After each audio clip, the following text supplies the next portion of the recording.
Silakan duduk Bapak Ibu Saudara yang dikasihi Tuhan. Tuhan Yesus memberkati. Welcome home bagi orang yang sudah lama tidak hadir. Karena saya lihat ada orang yang so lama tidak hadir. Mata saya langsung menjelajah saudara. I search for eternity. Puji Tuhan. Saudara yang dikasihi, saya percaya pada pagi hari ini Anda akan belajar sesuatu yang penting buat saudara.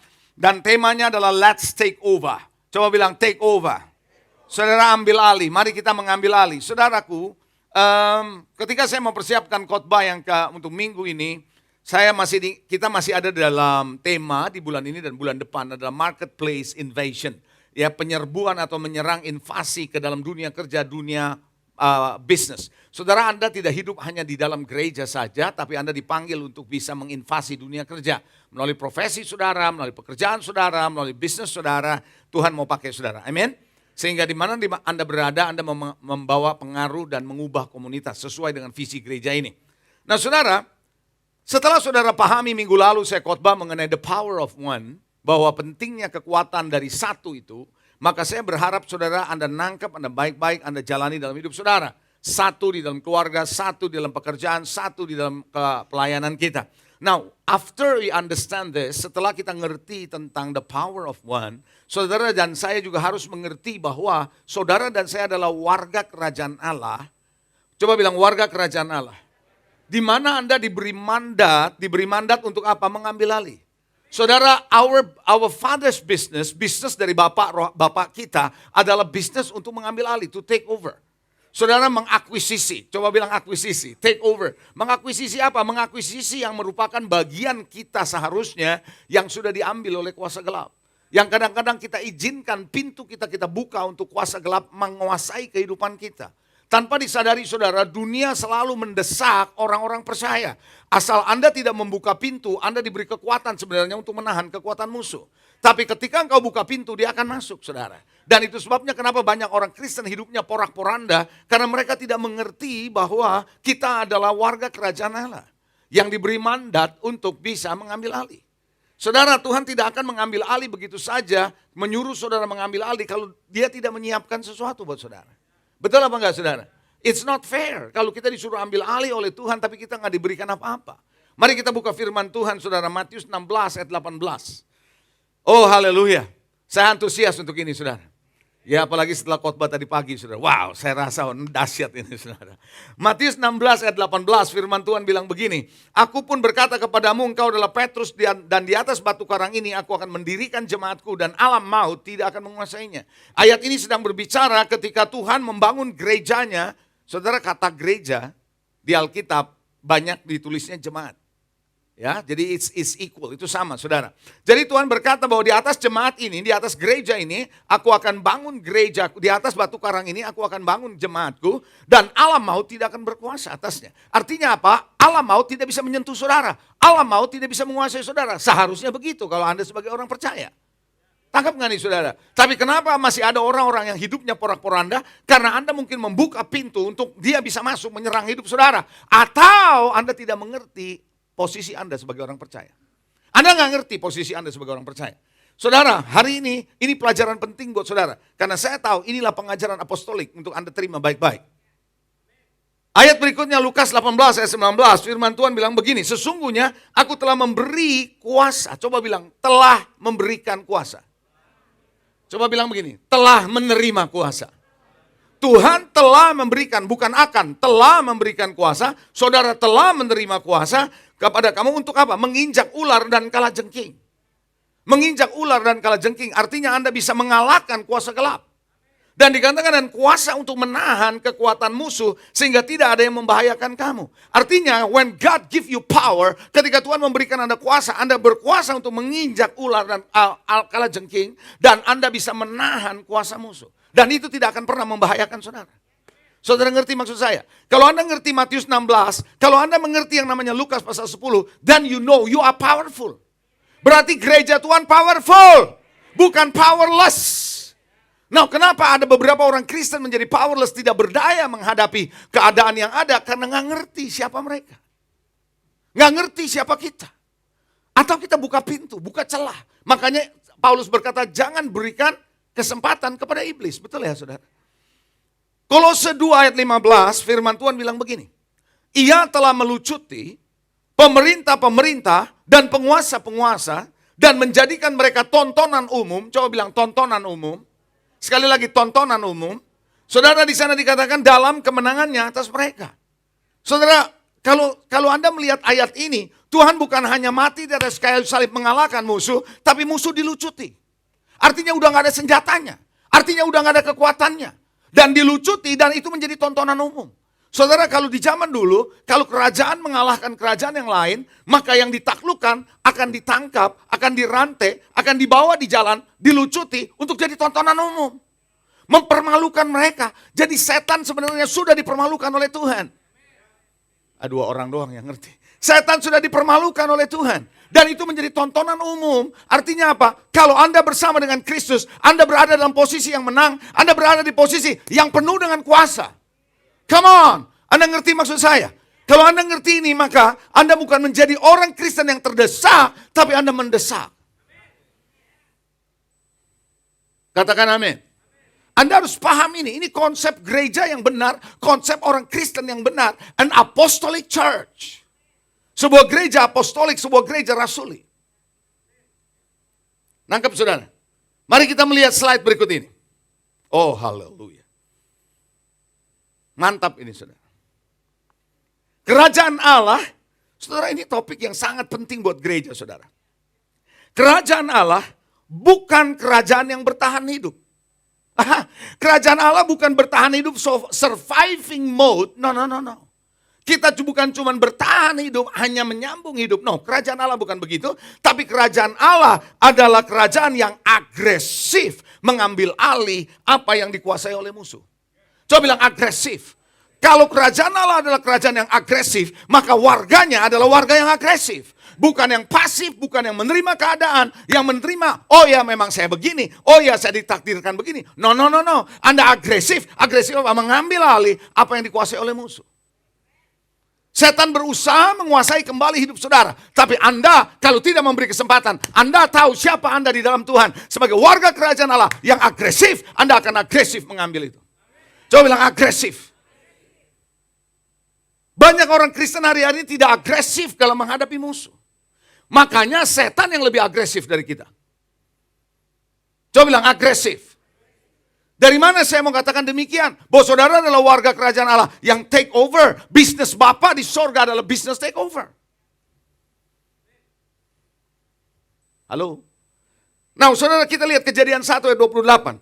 Sebuah cerita di mana saudara Anda harus tahu bahwa cerita ini adalah tentang penciptaan Tuhan pertama kali dan apa yang Tuhan sampaikan kepada manusia. Anda mesti tahu dari awal. The original, Anda harus tahu. Ya. Kejadian 1:28. Allah memberkati mereka, lalu Allah berfirman kepada mereka. Apa katanya? Beranak cuculah, bertambah banyak, penuhilah bumi, terus taklukkanlah dan berkuasalah atas ikan-ikan di laut, burung-burung di udara, dan atas segala binatang yang merayap di bumi. Coba bilang taklukkan. Coba bilang berkuasa. Berarti saudara waktu diciptakan dan Tuhan beritahu kepada Adam dan Hawa, termasuk saudara dan saya, Anda adalah penakluk yang berkuasa. Penakluk yang berkuasa. Coba katakan begini, saya, sekali lagi saya adalah penakluk yang berkuasa. Seorang penakluk gak mungkin pasif. Dia adalah agresif.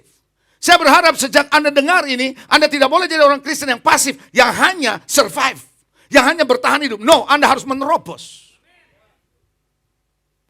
Coba bilang menerobos. Kematian Yesus di atas kayu salib dan kebangkitannya telah memindahkan saudara dari posisi dikuasai menjadi posisi menguasai. Saya ulangi saudara, Yesus mati di atas kayu salib memindahkan posisi saudara dari dikuasai menjadi menguasai. Anda harus paham itu betul. Kalau enggak sia-sia kematian dia di atas kayu salib. Dia tidak mati untuk saudara yang kalah. Dia mati supaya saudara menang. Dan dari situlah Anda memperoleh kemenangan. Dan Anda tidak lagi dikuasai, tapi Anda mulai menguasai. Yang setuju sama saya boleh katakan amin. Itu sebabnya kalau Anda hidupnya porak-poranda, hidupnya kacau, check yourself. Come on, Anda harus check yourself. Apakah Anda betul-betul sebagai orang Kristen paham betul siapa saya di dalam Tuhan? Coba yang ngerti lambaikan tangan. Coba teriakan amin. Makanya ada ayat yang berkata apa yang kau ikat di dunia, terikat di surga. Apa yang kau lepaskan di dunia, terlepas di surga. Ayat itu tidak bilang apa yang diikat di surga, terikat di bumi. Apa yang dilepaskan di surga, terlepas di dunia. Tidak, ayat itu tidak bilang begitu. Apa katanya ayat itu? Apa yang kau ikat di dunia, terikat di surga. Apa yang kau lepas di dunia, terlepas. Ayat itu sedang bicara surga menunggu saudara. When you move, he moves. Karena dia sudah ada dalam saudara, maka dia will back you up. Anda ikat, dia akan ikat. Anda lepas, dia akan lepas. Starting pointnya adalah saudara dan saya. Gereja Tuhan. Katakan amin. Saudara, itu sebabnya when you aggressive, God akan agresif dengan saudara. Anda mesti paham itu. Kalau enggak, Anda akan hidup dalam kekalahan terus-menerus. Anda harus tahu Tuhan ada di pihak yang menang dan di pihak yang berkuasa. Kalau Allah di pihak aku, siapa lawanku? Kenapa ada ayatnya? Karena God is with you. Is God with us? Haleluya, katakan amin. Betul apakah Tuhan ada dalam bisnis take over? Saya percaya di sini semua suka baca ayat Alkitab. Ya, kalau enggak, ya saya percaya aja deh gitu. Betul enggak saudara? Saya percaya Anda baca Alkitab. Saudara baca apa enggak baca, ya Anda sendiri urusannya sama Tuhan. Tapi saya percaya Anda baca.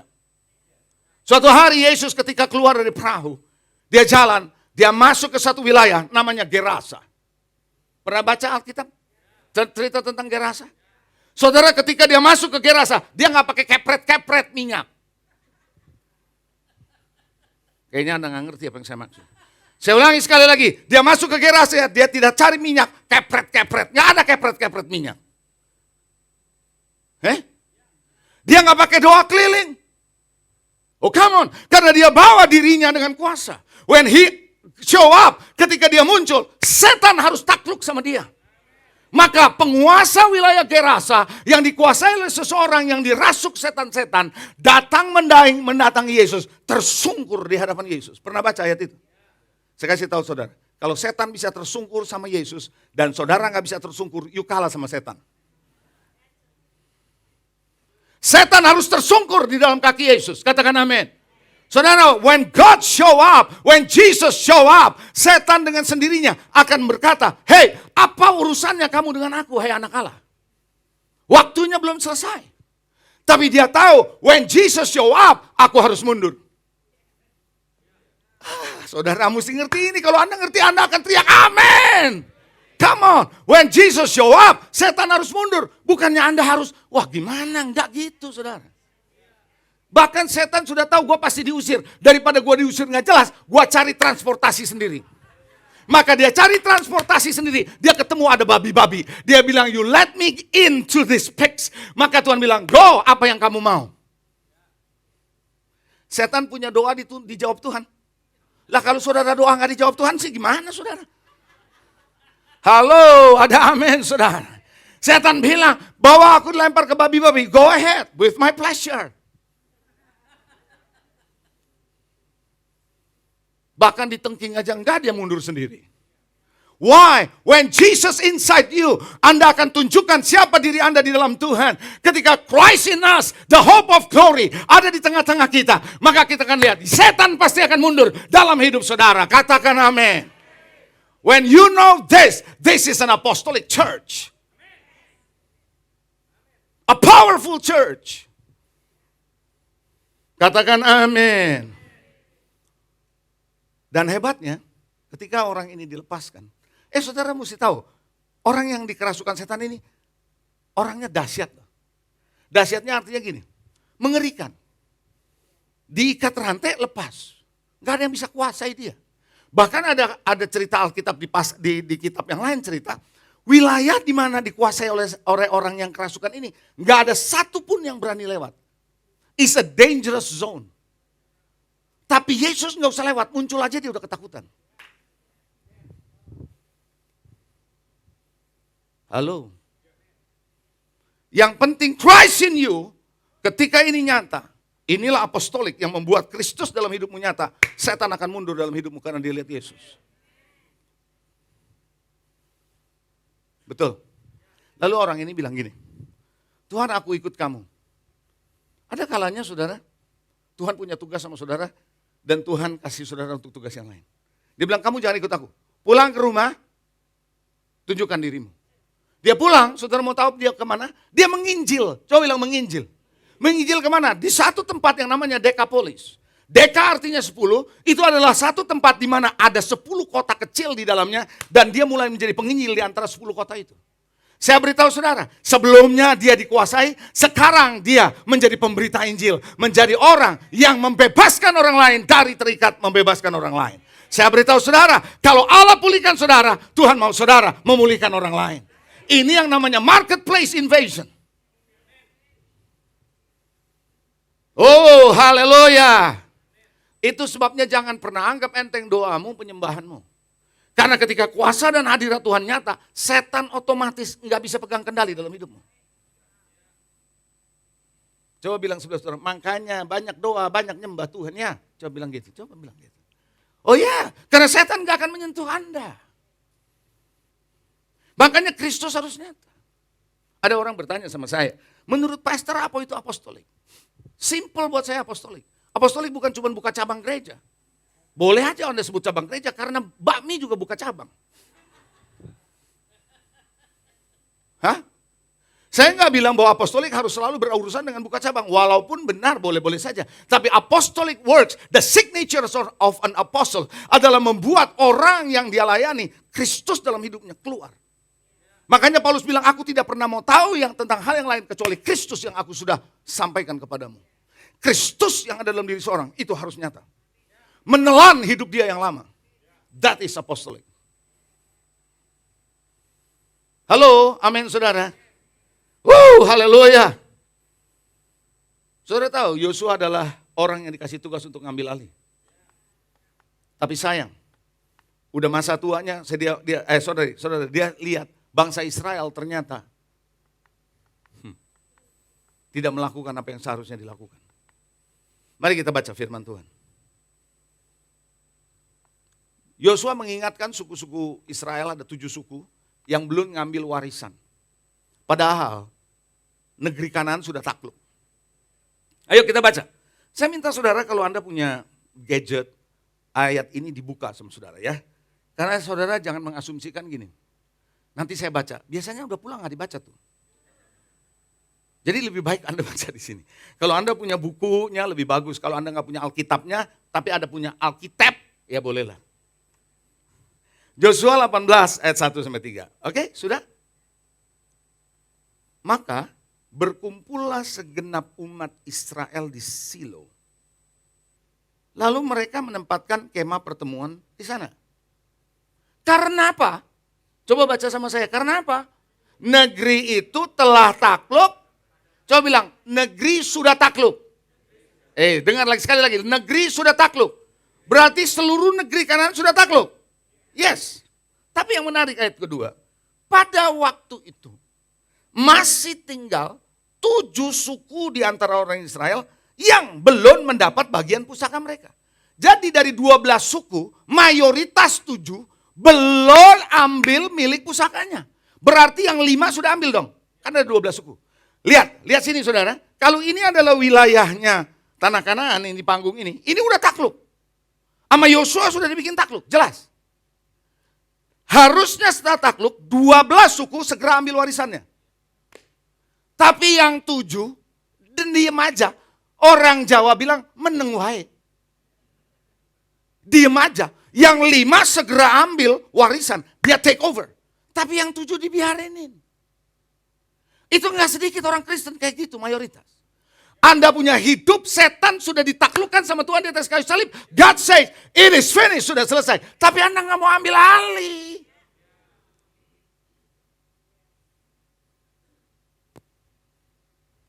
Yang Anda punya bagian, Anda nggak ambil alih.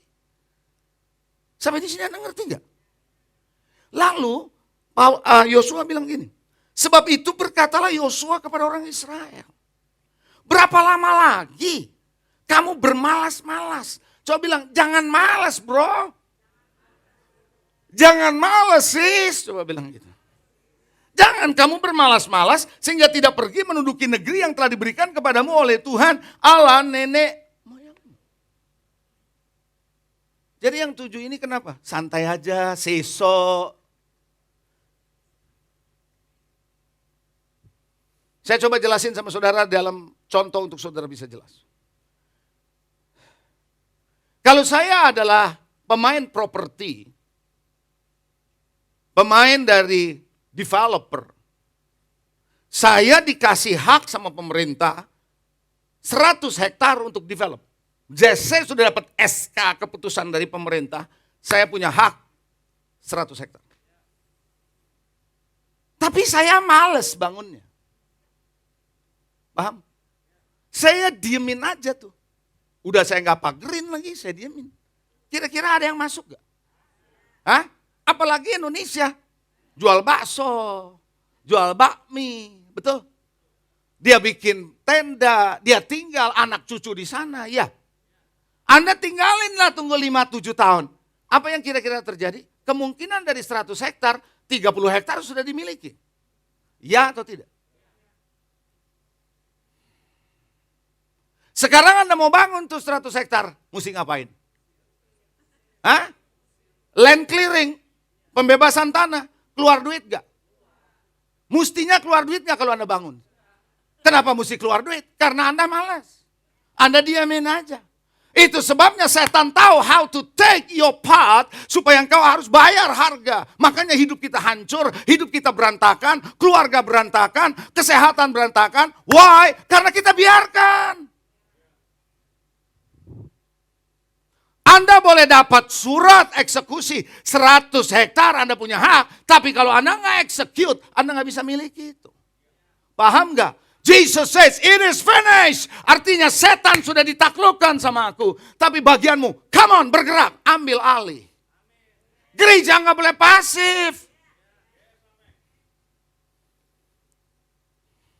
Tapi kita kadang-kadang udah puas lah Pak, yang penting ada makan, ada bakso, ada bakmi. Anda bisa jalan-jalan, bisa nikmati hidup. Setahun 3 kali jalan-jalan. Dan saya udah oke. No, Tuhan bilang itu cuma DP. Tahu DP? Down payment only. Kamu hanya a taste of a glimpse of taste. Hanya rasa sedikit saja. Tapi aku sudah siapkan jauh lebih hebat dari itu. Kita sudah merasa puas. Kita nggak pernah tahu Tuhan memberikan yang jauh lebih baik. Dan kita cocok atau cukup merasa dengan standar dunia dan standar dunia. Standar manusia. Tetapi Tuhan mau punya standar yang berbeda buat saudara. Yang setuju katakan apa? Saudara paham gak di sini? Coba lambaikan tangan. Makanya di sini Anda bisa melihat kenapa beberapa orang Kristen hidupnya kacau balau. Karena they don't understand. Karena mereka berpikir datang ke gereja hanya memuji Tuhan, menyembah Tuhan, nyanyi, dengerin khotbah, selesai pulang. Enggak. Tahu nggak saudara ada orang Kristen 7D? Tahu?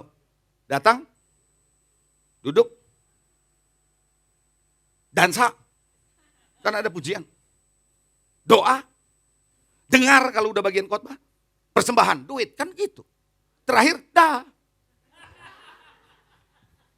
Saudara jangan jadi orang Kristen 7D. Tapi Anda harus jadi orang Kristen yang tahu, I am in the process of takeover. Coba bilang sebelah saudara, let's take over. Saya nggak berlebih-lebihan ngomong begini. Tapi gereja yang berkemenangan di akhir zaman adalah gereja seperti ini. Halo.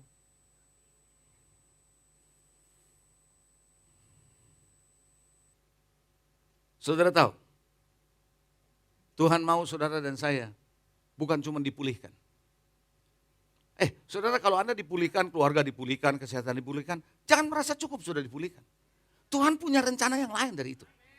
Mari kita lihat slide berikut ini. Saya berharap apa yang saya jelasin Anda ngerti ya. Oh haleluya. Ini topik yang saya suka karena this is an apostolic. Ini saya angkat dari beberapa modul saya sarikan sedikit, saya ambil di sini untuk saya khotbahkan. Tuhan bukan hanya memulihkan saudara. Di atas kayu salib dia bukan cuma memulihkan. Tapi dia ingin saudara dan saya menguasai apa yang sudah jadi warisan buat saudara. Jesus waktu di atas kayu salib berkata, "It is finished." Artinya, dosa sudah diselesaikan. Kutuk sudah diselesaikan. Hidupmu siap untuk dipulihkan. Saudara, Anda jangan cukup puas kalau hidupmu dipulihkan. Tuhan bilang, now conquer the land. Sekarang kamu ambil warisan itu. Kita sudah cukup sampai dipulihkan sih.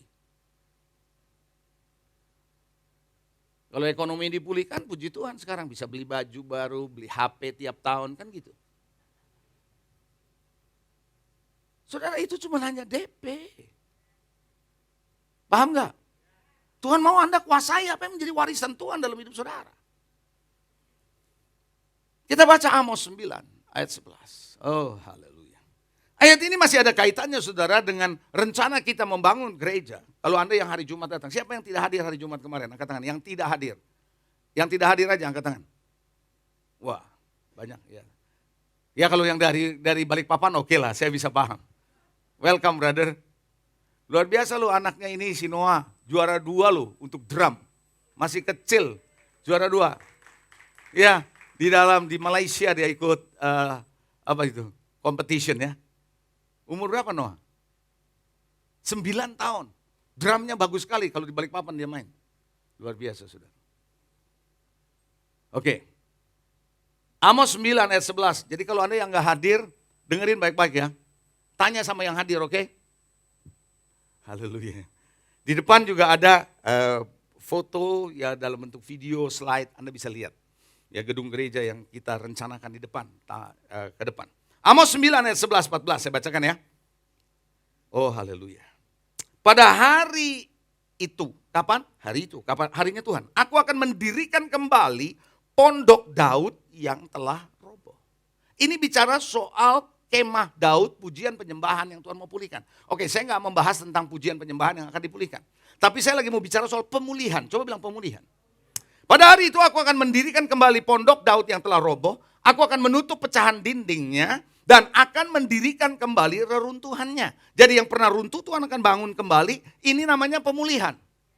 Saya percaya apa yang saya sampaikan di hari Jumat kemarin, bahwa ada lokasi tempat di mana kita mau bangun 20 years ago, 20 tahun yang lalu, kan kemudian saudara sampai hari ini terbengkalai. Dan Tuhan mau itu dipulihkan. Baik, kita lanjutkan saudara. Aku akan membangunnya kembali seperti di zaman dahulu kala. So, seperti yang dahulu menjadi planning Tuhan di tempat itu, Tuhan akan bangun kembali. Makanya direncanakan akan dirobohkan dan dibangun kembali. Paham ya kemarin yang Anda datang hari Jumat? Supaya apa? Setelah dipulihkan. Perhatikan baik-baik. Supaya apa? Supaya mereka menguasai sisa-sisa bangsa Edom dan segala bangsa yang kusebut milikku. Kalau Anda lihat kata sisa-sisa dalam bahasa Inggrisnya, it is a remnant.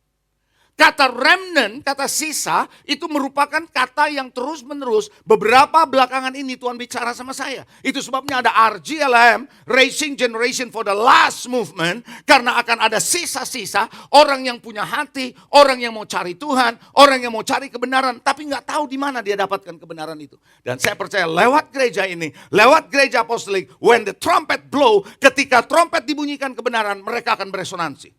Mereka akan berkata, this is the truth yang saya cari selama ini. Anda paham maksud saya? Nah, kata menguasai, nanti kita akan bahas sedikit saudara. Atau kita bahas sekarang.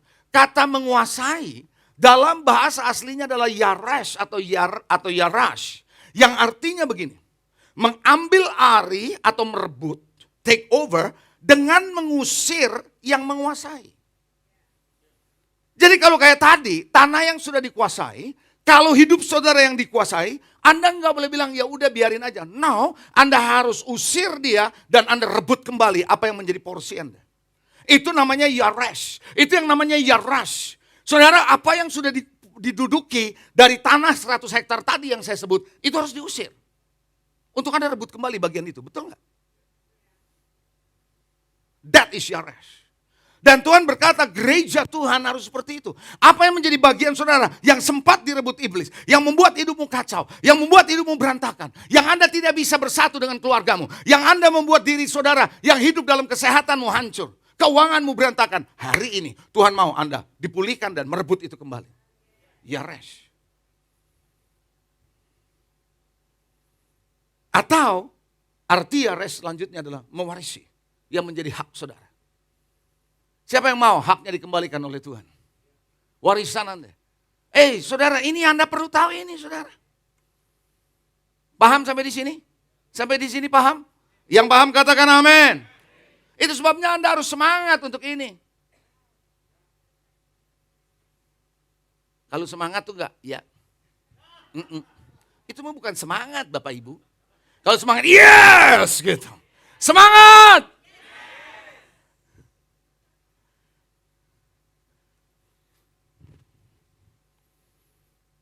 Umat Tuhan harus mengeksekusi kemenangan yang sudah tersedia di dalam Kristus Yesus. Itu ada di slide saya. Umat Tuhan harus mengeksekusi kemenangan yang sudah dijamin sama Tuhan, tersedia di atas kayu salib. Anda harus eksekusi. Jangan dibiarkan. Coba bilang sebelah saudara, jangan malas bro, sis. Anda harus eksekusi. Kekristenan yang benar tuh begitu. Anda pasti ada gini. Kita pasti ada masalah. Kalau dikit-dikit pastor doain saya ketembak nih saya gitu. Pastor doain saya dong nih, saya lemah. Pasti ada masalah.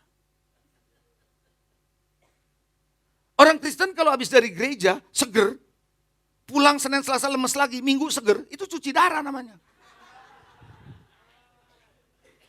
Habis cuci darah segar, selesai lemes lagi, cuci darah segar lagi. Gereja bukan tempat untuk cuci darah. Wah, kalau kau ke gereja, saya bisa lagi nih WA. Itu namanya top up. Gereja bukan Anda untuk di top up. Gereja adalah tempat you celebrate the victory. Di mana hari Senin sampai hari Sabtu Anda melihat kenyataan Tuhan dalam kehidupanmu sehari-hari. Hari Minggu, you rejoice. Makanya Anda gak akan pernah mau datang telat. Karena Anda mau memuji Tuhan bersama-sama.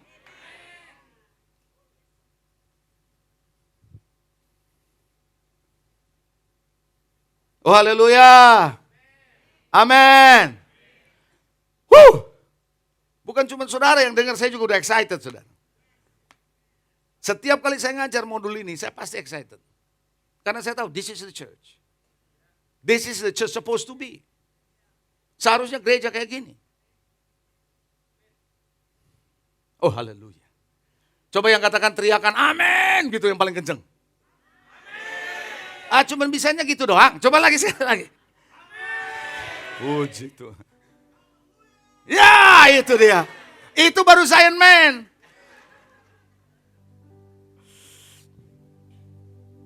Ayo kita baca, saudara harus baca ayatnya ya. Walaupun ini dinampilkan mungkin cuma kitab, nama kitab, pasal dan ayat. Perhatikan baik-baik, saya minta nanti saya akan peragakan. Yang meragakan siap-siap ya. Peragaannya siap-siap. Supaya saudara bisa ngerti nih, this concept. Ibrani 2 ayat 7-8. Buka di Alkitab saudara, jangan sampai Anda pikir saya ngerti. Enggak, dengar baik-baik. Karena enggak ditayangkan seluruh isi ayatnya. Oh ada ya? Oh ya. Saya nggak tahu. Ya udahlah, berarti Anda dapat bonus di sini. Namun engkau telah membuatnya untuk waktu yang singkat sedikit lebih rendah daripada malaikat-malaikat dan telah memahkotainya dengan kemuliaan dan hormat. Saya berhenti sebentar di ayat 7. Siapa yang dimaksud ayat ini? Jesus. Waktu Yesus ada di atas salib, seluruh dosa tertimpa kepada dia sehingga dia seolah-olah posisinya lebih rendah dan Bapa memalingkan kepalanya. Wajahnya, ngerti? Jadi karena dosa seluruh dunia membuat dia turun, tapi kemudian Tuhan mahkotai dia karena dia menang. Saudara paham sampai di sini? Perhatikan ayat 8, saya minta perhatian ayat 8. This is apostolic. Segala sesuatu yang telah engkau Bapa taklukkan di bawah kakinya Yesus, sebab dalam menaklukkan segala sesuatu, coba bilang segala sesuatu. Kepadanya tidak ada satupun yang ia kecualikan. Berarti segala sesuatu sudah ditaklukkan di mana? Di kaki Yesus. Betul begitu ceritanya ya ayat itu. Tetapi sekarang ini belum kita lihat bahwa segala sesuatu ditaklukkan kepadanya. Piye itu ceritanya? Tuhan bilang segala sesuatu sudah ditaklukkan di bawah kaki Yesus. Tapi penulis Ibrani yang mencatat itu sesudah Yesus disalibkan masih berkata, sekarang ini waktu aku tulis, belum aku lihat kenyataan itu. Hah? Ngerti gak? Sama seperti negeri Kanaan sudah takluk, tapi warisannya belum kebagi. Paham gak nih? Anda harus ngerti ini. Kalau Anda ngerti ini, Anda baru tahu what kind of church we are building. So far so good? Berarti sudah takluk semua belum sampai sekarang? Belum. Tapi SK-nya sudah keluar belum? Sudah di atas kayu salib.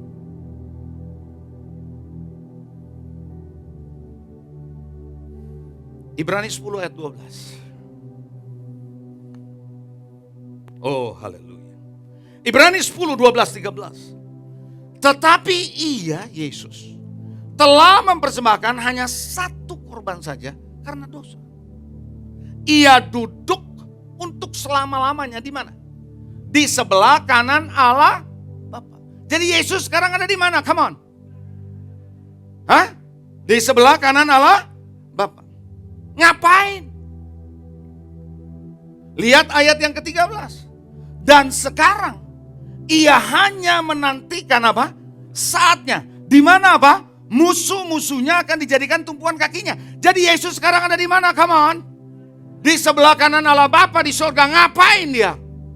Nungguin gereja bersama dengan Holy Spirit untuk mengambil tawanan, taklukan di bawah kaki Yesus. Tapi banyak gereja meneng wae, pasif, dan gereja yang banyak dibikin gereja-gerejaan. Tahu gereja-gerejaan? Kalau mobil disebut mobil-mobilan apa? Mobil apa bukan? Kalau rumah dibilang rumah-rumahan. Rumahan itu rumah-rumahan, rumah apa bukan? Kalau gereja saya sebut gereja-gerejaan apa? Gereja yang benar adalah seluruh umatnya with the Holy Spirit move to bring semua yang menjadi hak kita, bawa di bawah kaki Yesus. Karena Yesus lagi nungguin. Jadi saudara gak diem aja. Coba bilang saudara, jangan diem aja bos.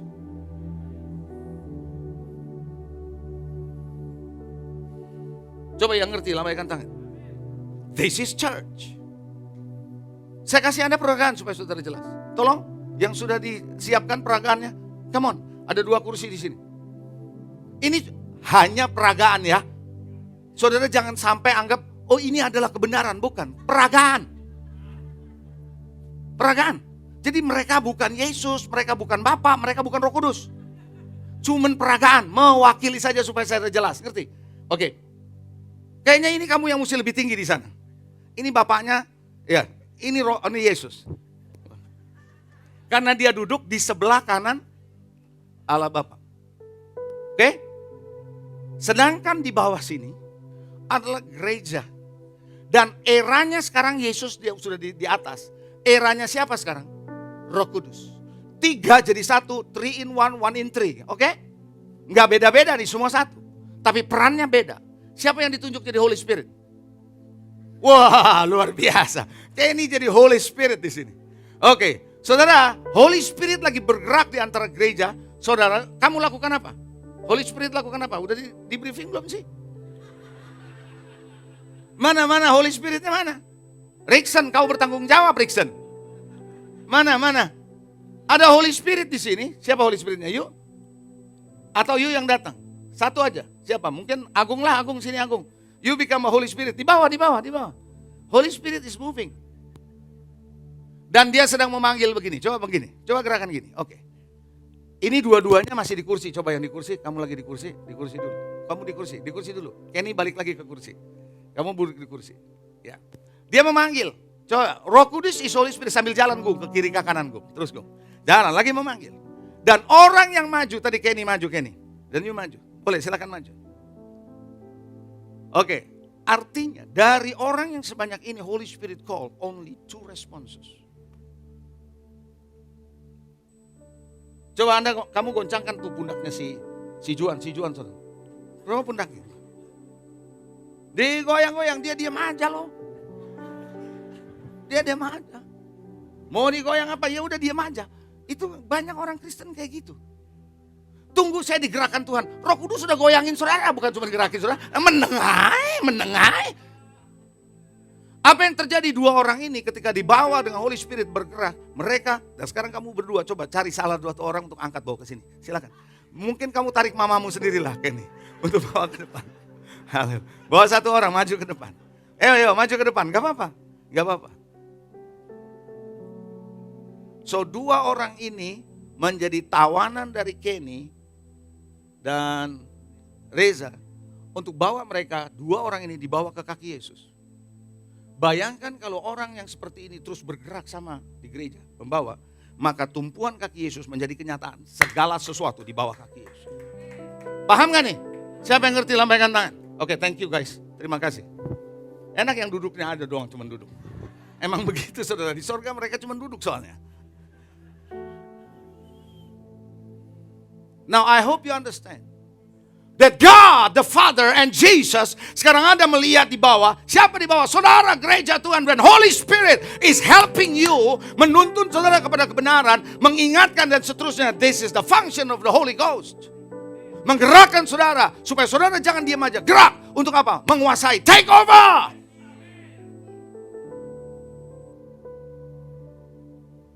Kasih tos kiri kanan saudara, bilang, let's take over. Oh come on. Nangkep gak? Coba yang ngerti, coba lambaikan tangan. Nah kalau Anda mulai mudeng, Anda mulai ngerti, Anda mesti tahu kenapa. Kenapa Tuhan selamatkan saudara? Gak sia-sia. Cuma buat dipulihkan terus duduk nungguin sorga gitu. No. Mazmur 110 ayat 1 dan 2. Daud bermazmur sambil bernubuat. He prophesy dalam mazmurnya. Apa yang dia nubuat? Mazmur Daud. Demikianlah firman Tuhan kepada Tuhan. Duduk di sebelah kananku. Sampai kapan kamu duduk? Kubuat musuh-musuhmu menjadi tumpuan kaki. Itu yang tadi. Daud gak bakal tahu, masih jauh, tapi dia prophesy. Ada Spirit of God memberitahu dia akan terjadi itu. Tongkat kekuasaanmu diulurkan Tuhan dari Sion. Saya percaya, from Zion akan keluar otoritas Tuhan.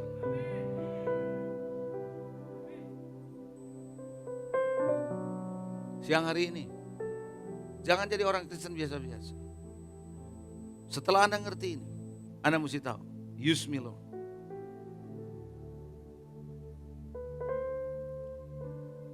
Percepatan tidak akan pernah terjadi kalau kita diam aja. Percepatan baru terjadi kalau saudara dan saya bangkit, melangkah, mengeksekusi. Baru terjadi percepatan. So far so good. Sejauh ini oke? Mulai paham? Mulai ngerti? Pesan seperti ini. Saya nggak yakin. Bukan berarti nggak ada. Cuman saya nggak yakin. Banyak dibahas di gereja.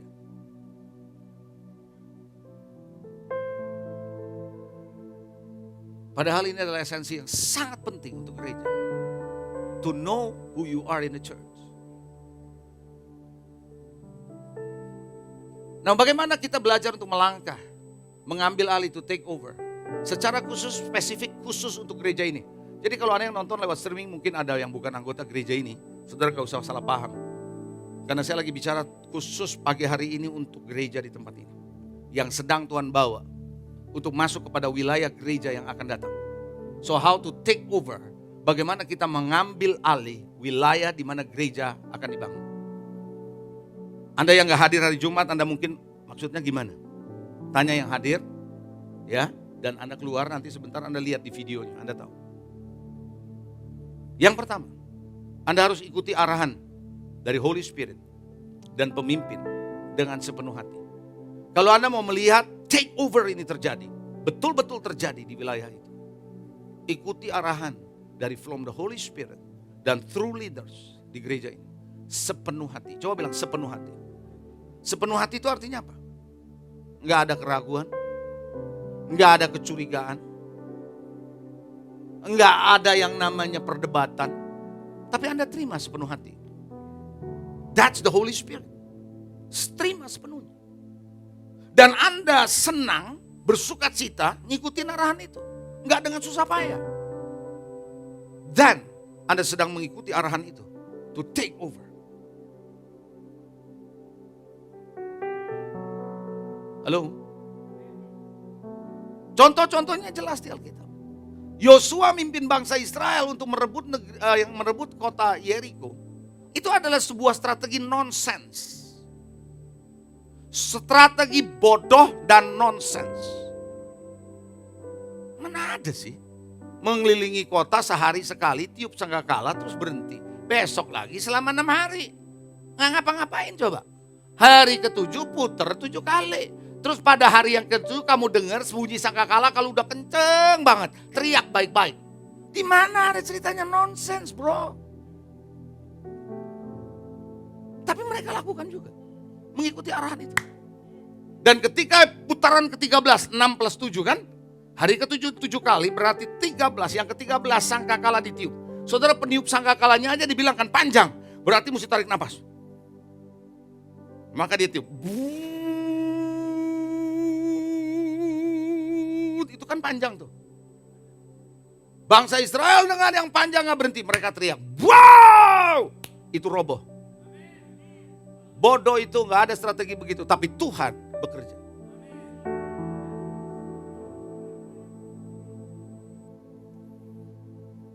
Esther harus berani memberi diri. Mordekai bilang, kamu harus ngomong sama raja karena ini paling mati nih bangsa Israel. Esther bilang, kalau aku ngomong sama raja belum waktunya aku bisa mati loh. Tapi dia ikutin Mordekai. Yang terjadi bangsa Israel merdeka. Betul atau enggak? Makanya kita mesti belajar hari ini. Ikutin arahan Roh Kudus dan pemimpin. Yang kedua, jangan nunggu, jangan nunda atau bermalas-malasan. Nggak mungkin Anda bisa dapat warisan itu. Jangan terjebak dengan zona nyaman. Jangan terjebak dengan kepasifan. Anda harus bergairah. Coba bilang bergairah. Semangat. Semangat mah gak gitu atuh. Tahu gak semangat kalau orang ngomong semangat gimana? Semangat gitu, coba semangat. Itu baru 1/4 semangatnya. Semangat.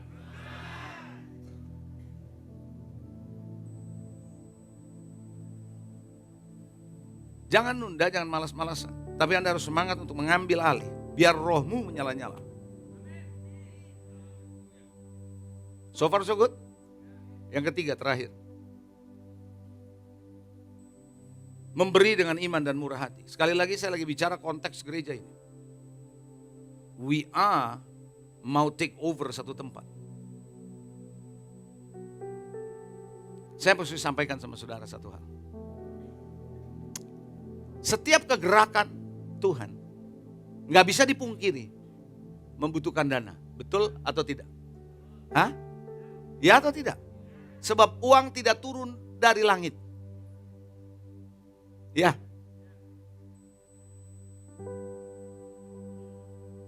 Saya mau jelaskan sama saudara satu hal.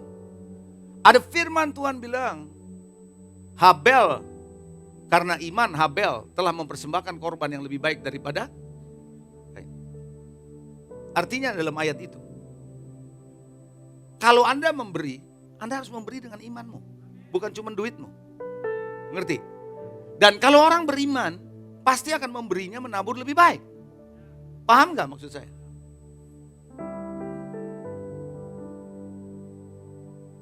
Dan Tuhan mau saudara pada hari ini, di dalam kemurahan hati waktu Anda memberi. Dan tidak dengan terpaksa. Saudara tahu kalau kita terpaksa ngegerutu tuh ya gak baik. There is no blessing on this. Saya pernah katakan saudara, ketika Yesus melayani di atas muka bumi ini, dia adalah pemilik segalanya, betul? Tapi tetap ministry dia disupport sama perempuan-perempuan. Sampai di sini Anda paham? Jelas? So sering kali kita berkata bahwa saya percaya Tuhan pasti menyediakan untuk segala keperluannya. Betul nggak? Gitu nggak? Kira-kira saudara percaya kalau Tuhan menyediakan? Bagaimana caranya Tuhan menyediakan? That's the question. Bagaimana? Kita tidak bisa mengatakan pihak luar selalu gitu. Nah, nggak harus begitu. Walaupun itu bisa saja terjadi. Tapi seringkali God already bless you. Tuhan sudah memberkati saudara duluan. Before the project. Nah, waktu belum ada project, walaupun belum ada apa-apa, Tuhan blessing you untuk apa? Nikmati kata Tuhan. Karena kekayaan itu datang dari Tuhan dan Tuhan tidak menambahinya dengan kesusahan. Artinya you can enjoy the blessing. Silakan kata Tuhan. Because I bless you. Tapi when God move and He needs this, Dia membutuhkan itu. Apakah Anda berkata, it's all yours, semua adalah milik? Halo? Saya cerita sebentar. Yang saya tidak sempat cerita waktu hari Jumat kemarin. Siapa yang pernah susah hidupnya? Angkat tangan.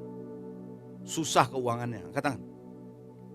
Di sini orangnya hebat-hebat loh, luar biasa puji Tuhan. Praise the Lord, saya bersuka cita. Saudara pernah susah hidupnya? Waktu Anda susah, Anda datang sama Tuhan enggak? Datang sama Tuhan. Why? Anda datang sama Tuhan. Mau ngapain? To ask God to bless you. Ya atau tidak? Iya, bener gak? Tuhan berkati aku. Tuhan berkati lu. Tuhan gak pernah tahan-tahan berkat. Tuhan berkati saudara. Oh puji Tuhan sekarang. Gua diberkati. Lalu deep into your heart. Setiap orang Kristen saya percaya ini, termasuk saya. Deep in the heart.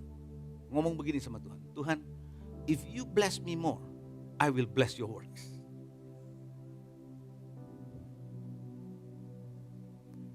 Kalau saja engkau berkati aku Tuhan, aku pasti akan memberkati pekerjaan.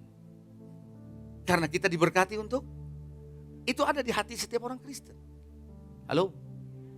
Yang sungguh-sungguh mau cari Tuhan. And Tuhan gak main-main. He bless you more.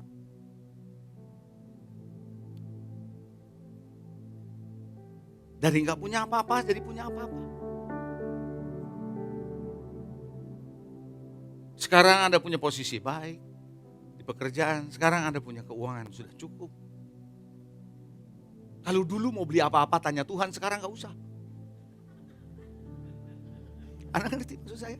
Kalau dulu Tuhan mau pergi, ada duit gak Tuhan tolong.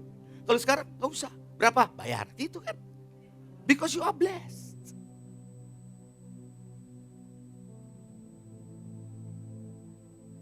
Kalau dulu, Pak mau gak terbang premium ekonomi? Ya premium ekonomi. Ekonomi aja belum tentu gue bisa beli gitu. Sekarang bisnis dong. Why? Because you are blessed. Salah gak? Gak salah. God bilang berkat alami, nikmat. Tapi lama-kelamaan blessingnya makin banyak. Kita makin sibuk sama blessing. Oh bagaimana ya supaya lebih gede lagi? Take over kan gitu.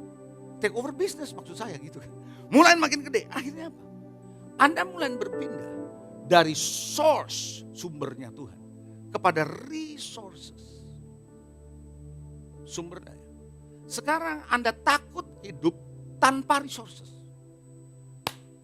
Padahal dulu Anda hidup karena source yang membuat ada resources. Tapi sekarang dibalik posisinya karena you have a lot of resources. Anda merasa tanpa ini saya tidak bisa hidup. Padahal dulu lagi kere-kerenya Tuhan berkati. Anda paham gak sampai di sini?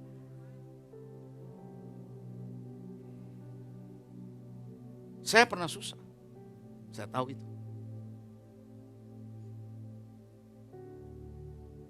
Istri saya suka bilang, udah jangan cerita-cerita deh itu deh.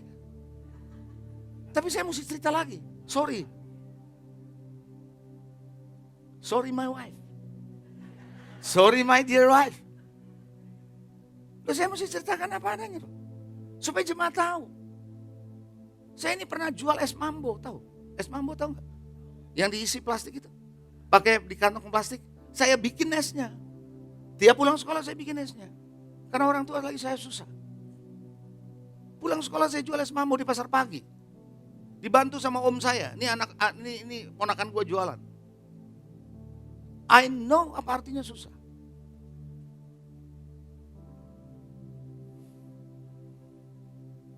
Tapi I also know artinya hidup diberkati. Makanya Paulus bilang, aku tahu apa artinya kekurangan. Aku tahu apa artinya kelimpahan kok.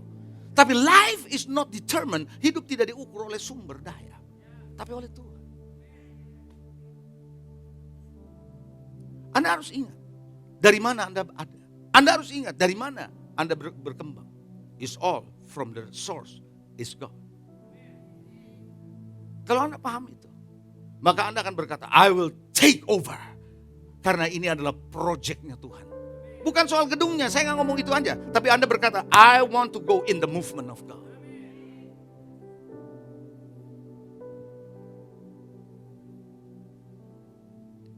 Jadi pagi hari ini, kalau Anda berkata, diberkati untuk memberkati. Dipulihkan untuk memulihkan. Waktunya dipraktekkan. Bukan cuman dipahami. Yang setuju sama saya katakan amin. Karena saya percaya ke depan, dari waktu ini ke depan, adalah waktu kita the power of one. Dan kita bersama dengan Holy Spirit bergerak bersama-sama. Anda paham itu? Let the blessing tidak menjadi salah dalam hidup. Sebagai penutup. Kemarin saya sempat melihat sebuah reel. Saya perlu sampaikan sama saudara. Saya nggak nonton YouTube-nya lanjut, tapi saya lihat reelnya saja buat saya sudah cukup. Di akhir zaman dia bilang, orang Kristen perlu lakukan 3 hal. Dan harus ada dalam hidup mereka 3 hal. Dan I agree with this. Yang pertama, orang Kristen gak boleh gak berdoa sungguh-sungguh. Karena di hari-hari intensitas peperangan, Anda butuh kekuatan lewat doa. To fight untuk berkemenangan in the spirit. Yang kedua, karena setan menekan, kamu harus banyak doa. Yang kedua, masalah hawa nafsu, kedagingan. Lawan itu dengan puasa.